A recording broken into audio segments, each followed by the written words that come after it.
नमस्कार दोस्तों, स्वागत है आपका UGC net JRF with Namrata channel पर, जहां मैं आपको यूजीसी नेट जेआरएफ की तैयारी से जुड़ी महत्वपूर्ण जानकारी, टिप्स और रणनीतियां देती हूं, जिससे आपकी तैयारी आसान और प्रभावी बन सके। आज इस वीडियो में हम बात करेंगे रिसर्च एप्टीट्यूड से जुड़े एक नए टॉपिक पर।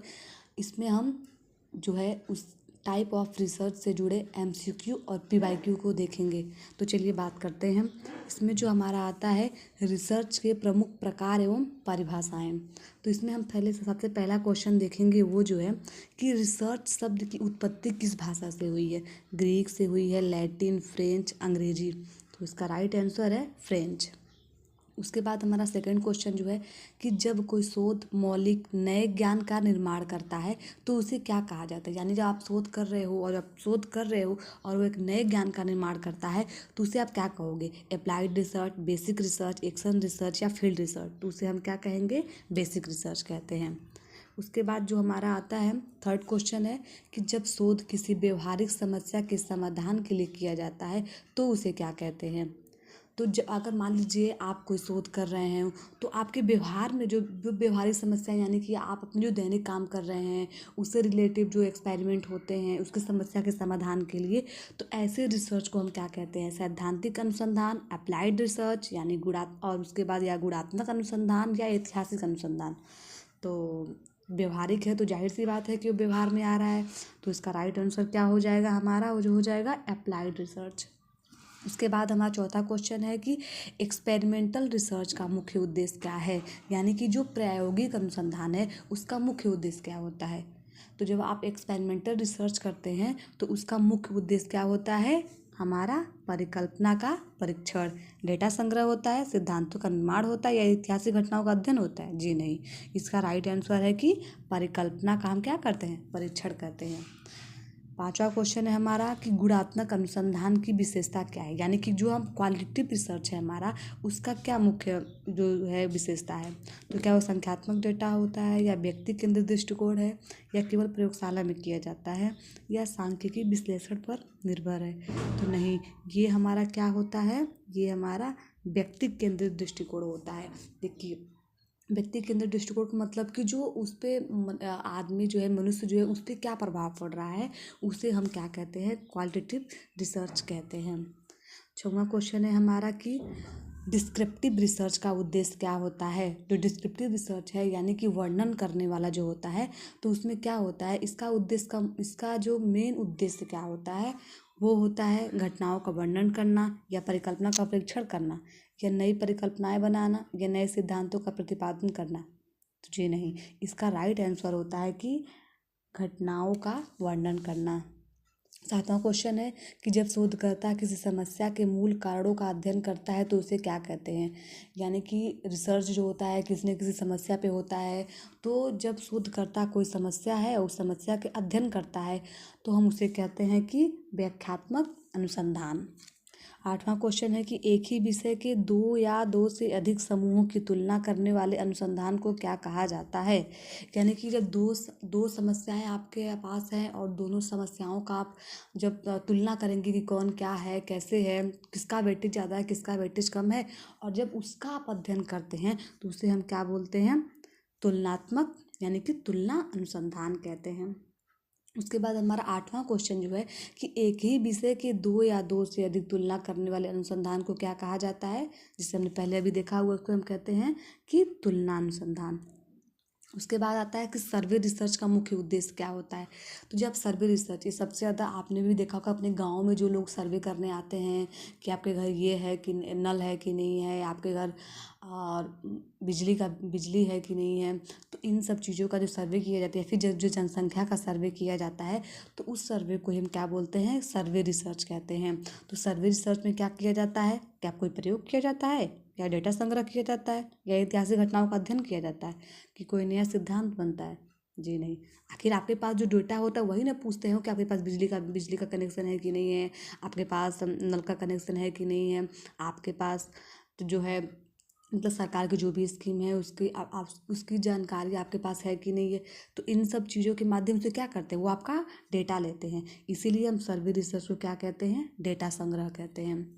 अब आता है केस स्टडी, किस प्रकार का शोध होता है। तो केस स्टडी जो हमारा होता है, केस स्टडी आप किस पर करते हो, कोई भी मनुष्य है तो उसका जो होता है कि उसके किसी एक घटना को ले लो और उस घटने को अच्छे से उसके बारे में पूरी जानकारी इकट्ठा करना कि कब क्या कैसे और क्यों हुआ। तो इसको स्टडी को ही हम क्या बोलते हैं, केस स्टडी बोलते हैं। और इस स्टडी को हम क्या मात्रात्मक रखते हैं या प्रयोगात्मक में रखते हैं या वर्णनात्मक में रखते हैं। जी नहीं, इसका राइट आंसर है कि गुणात्मक। इसको हम क्या बोलते हैं, गुणात्मक अनुसंधान कहते हैं।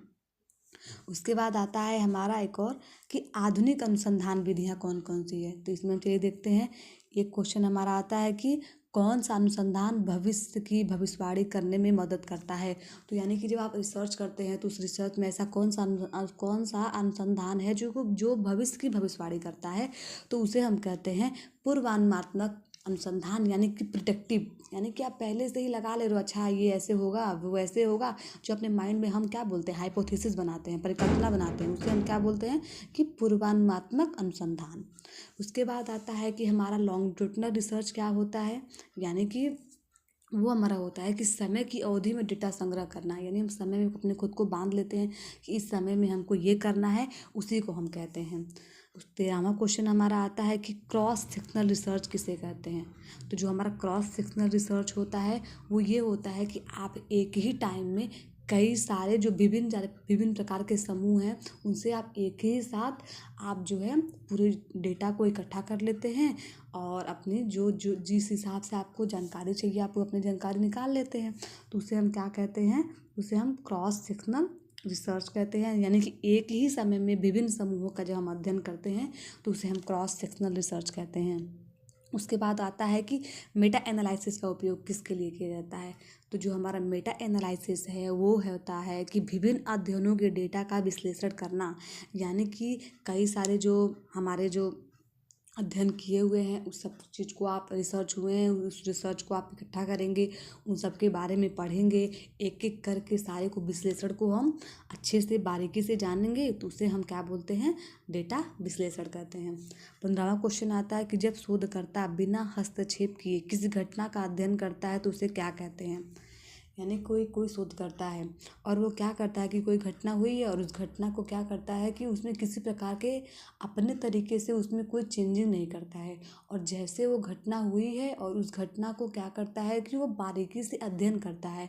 तो ऐसे घटना को हम प्रेक्षणीय अनुसंधान यानी कि ऑब्जर्वेशनल रिसर्च कहते हैं। यानी बस वो अवलोकन करता है कि अच्छा ये ऐसे हुआ होगा, खाना पहले खाया होगा, सोया बाद में होगा। तो इस मतलब मैं एग्जांपल के तौर पर आपको बता रही हूँ। तो इस तरीके से वो क्या कहता है, उसको हम वो अवलोकन करता है, अवलोकन करके और उस रिसर्च को क्या करता है, तैयार करता है। तो उसको हम क्या कहते हैं, प्रेक्षणीय अनुसंधान कहते हैं, यानी कि ऑब्जर्वेशनल रिसर्च के नाम से जानते हैं। उसके बाद आता है हमारा कि कौन सा शोध सामाजिक विज्ञान में अधिक उपयोगी है। यानी कि अगर आप सामाजिक विज्ञान में अनुसंधान कर रहे हो तो आप मात्रात्मक का प्रयोग करेंगे या कि गुणात्मक अनुसंधान का प्रयोग करेंगे। तो आप सबसे ज़्यादा अगर आप सामाजिक विज्ञान में हैं तो आप गुणात्मक अनुसंधान का प्रयोग करेंगे। उसके बाद आता है कि कृत्रिम पर्यावरण में किया गया शोध क्या कहलाता है। अगर आप कृत्रिम पर्यावरण में हैं तो इसका मतलब जैसे कि आप फिजिक्स केमिस्ट्री जो बायो के जो लैब होते हैं उस लैब में बैठ के आप कोई अनुसंधान कर रहे हैं और कोई नया चीज़ निकल के उसमें से आ रहा है। तो जैसे क्योंकि जो भी हमारे वैक्सीन बनते, वैक्सीन ही को आप देख लीजिए, एक्सपेरिमेंट हुए तो नया वैक्सीन, कोविशील्ड, कोवैक्सीन वैक्सीन जो हमारे निकल कर आए हैं। तो ये जाहिर सी बात है ये हमारा कोई कृत्रिम पर्यावरण होता है, यानी कि जो मनुष्यों के द्वारा बनाया गया है और उसमें लोग बैठ के अपना रिसर्च करते हैं। तो ऐसे रिसर्च को हम प्रयोगात्मक अनुसंधान के नाम से जानते हैं। उसके बाद हमारा आता है 18वां क्वेश्चन जो है वो है एक्शन रिसर्च का मुख्यतः किस उद्देश्य के लिए किया जाता है। तो एक्शन रिसर्च सबसे ज़्यादा टीचिंग में किया जाता है मेन रूप से।